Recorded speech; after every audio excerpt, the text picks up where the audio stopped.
Welcome back to Definitely Not Definitive. I'm Ken. And I'm Bethany. And we're just a couple of Starcraft lovers in love that love some Starcraft. We're Starcraft lovers. For those of you that follow the channel, you know that we like to have fun themes for the different days of the week that we react to. We react from Monday through Friday for different things. Tuesday's Triple Trailer Tuesday, Wednesday's Wildcard Wednesday, Thursday's Double Trouble Thursday, and we got Fight Night Friday. Monday's always just been Monday. Happy Monday. Yeah. Start the week off happy. Happy Monday. Happy Monday, everybody. But we've been playing with something the last couple months. In November, we did, once a week, we did some Warhammer 40K stuff. We did. We did brickies. And then in December, we did some World of Warcraft to complete our journey. And now we're testing out a theme. And so Monday, we're playing around with it a little bit, the name for it, but it's monthly Mondays, maybe monthly movie Mondays, who knows? But basically, we're going to try to cover a franchise or cover a series. We're going to dive into it on Mondays. And this one for this month, for January, is going to be Starcraft.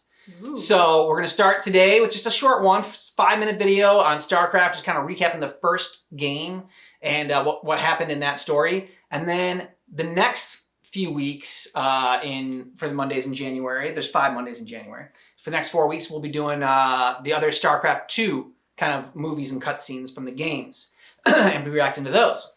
So I'm excited for it. It's something that we reacted to a while ago, the Triple Trailer Tuesday. We did Starcraft 2. And, there's only so many games we can play. So some of them we're just going to have to react to and check it out that way. And this is one of them. So we hope you enjoy it. This is part 1 of our Starcraft journey. Woo-hoo. Get ready for it, all right? And so we're going to have a playlist available for all of our Starcraft reactions. You can go ahead and check that out in the description of this video. And we are going to check this out, people. Starcraft in 5 minutes. Sort of. Everything you need to know about the story so far. Spoiler alert. Welcome to the future, but it's not all flying cars and sex robots. Ah, hell, this thing ain't gonna hold. There's this alien race called the Zerg that expands onto soiled bathroom mats, and they want to eat pretty much everything. The humans, called Terrans, are fighting among themselves. Terrans are really into video conferencing, and they call each other a lot about emergencies, including this one involving a group of colonists in trouble. Distress beacon activated at 0658.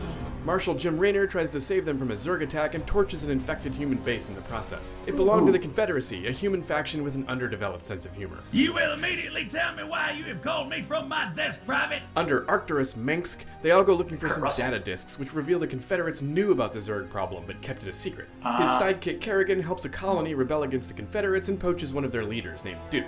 This is the last straw for the Confederates, who attack. Meanwhile, Kerrigan does some research and finds plans for this Zerg homing beacon device. Turns out the Confederacy was using it to trick Zerg into attacking their enemies. It worked okay, but then the Zerg decided to just kill everything.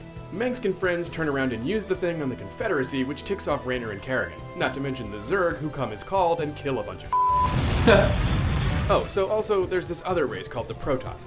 They see all this happening and they're like, really? They take everything very seriously, so they come in and try to clean up the mess. But all 3 sides just end up fighting each other, and Kerrigan gets stranded in a Zerg rush.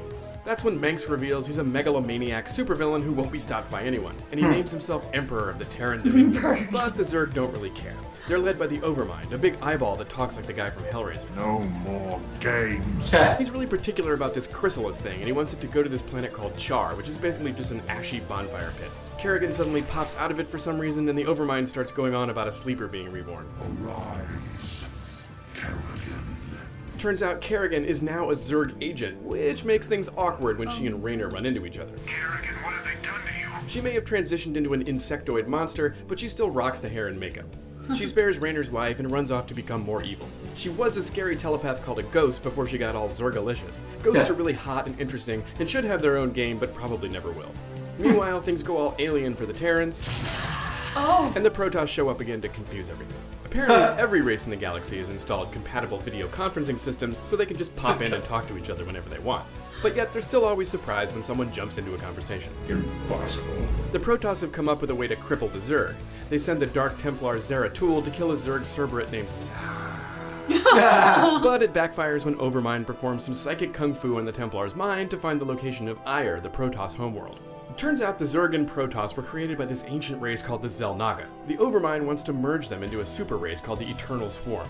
The Protoss kind of hate this idea, and so a bunch of them have a quick video conference about it. This guy Tassadar pulls a Gandalf and tells the Zerg that this shall not pass. Shall not pass! Everyone builds some units and employs some strategy in real time, but it's going to take more than that to kill the Overmind, who's still camping out on Ire. Tassadar makes the ultimate sacrifice and crashes his ship into Mr. Eyeball. It works, but now Ire looks like a McDonald's parking lot, ruined and covered in unidentifiable goo. So the Protoss give it up as a lost cause and head to the Dark Templar world of Shakuras. Dark Templars are kind of like space ninjas with lightsabers. But Kerrigan suddenly shows up to drop some fancy crystals into this Zelnaga temple and is like, I'm sorry I'm a Zerg, but it's all good because the Overmind is dead and wasn't that cool to begin with anyway. But apparently Overminds grow faster than hippies at a drum circle because a new one's forming on Char. It's great that everyone's working together, right? Not really. Surprise, surprise, Kerrigan is actually still evil and was working for the Zerg all along.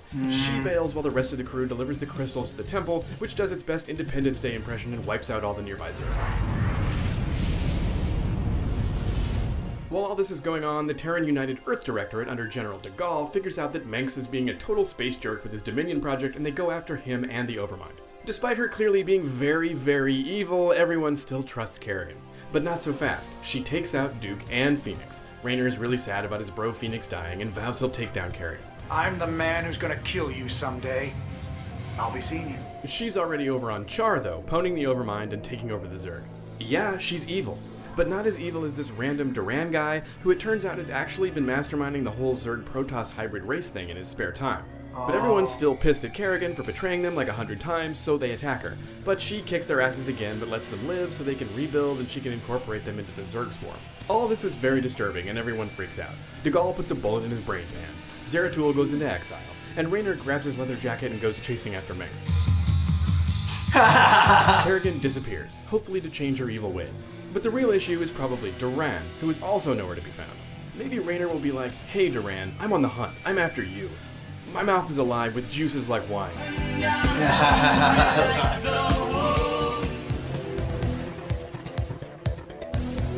That was fast. 5 minutes? I mean, yeah, because by fast, they put a lot of information in there, though, in those 5 minutes. Yeah. Okay, so what do you think? Starcraft was really ahead of its time. I mean, unless it just came out in the last year or two. No, this was like 11 years ago. 11 years. Yeah! They do business by Zoom. Exactly. They do business by Zoom. It's so crazy, like, how at the time it was. I couldn't stop thinking about that when they're all like, oh, and then this guy does something, and they're all really pissed off about it, so they hop on a quick phone conference, and I'm like, it's totally Zoom. It's how we do business now. It was very ahead of its time. Kerrigan reminds me a bit of, like, Sylvana. She's that sort of, like... Yes! Totally! Evil, started good, got twisted to evil. We keep hoping for the redemption story, so it sounds like where this ends, it leaves it on a cliffhanger for, like, you know, we hope that she's gonna change her evil ways. And I love that, you know, like, people keep trusting her, even though she's, like, double-crossing people. And so we just watched Shadowlands, and in that Shattered Legacies one, they talked about, like, it's like, is it okay, should we, like, trust Sylvanas anymore? I think it was Thrall that said it, and he's like, you know, maybe we should just leave her be dead. I mean, you know, like, we can't trust her. And this one came out, you know, 11 years ago, so I was wondering, and also by the same company, Blizzard, so I'm wondering if they were like, oh, Kerrigan's character was really awesome in Starcraft, so let's try to make Sylvanas like that.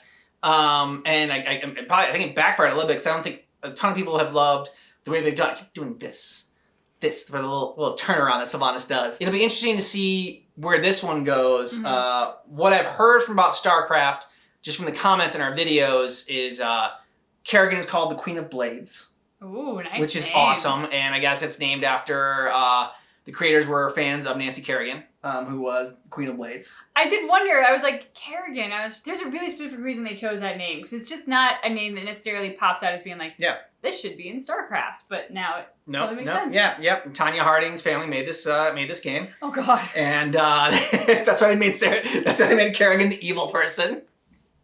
Oh dear. But yeah, so this is, you know, a nice little precursor to getting some more story. The next few Mondays are going to be a lot longer. So thanks so much for starting our StarCraft journey with us and checking out our reaction for StarCraft in 5 minutes. But just keep in mind that our reaction is definitely not definitive.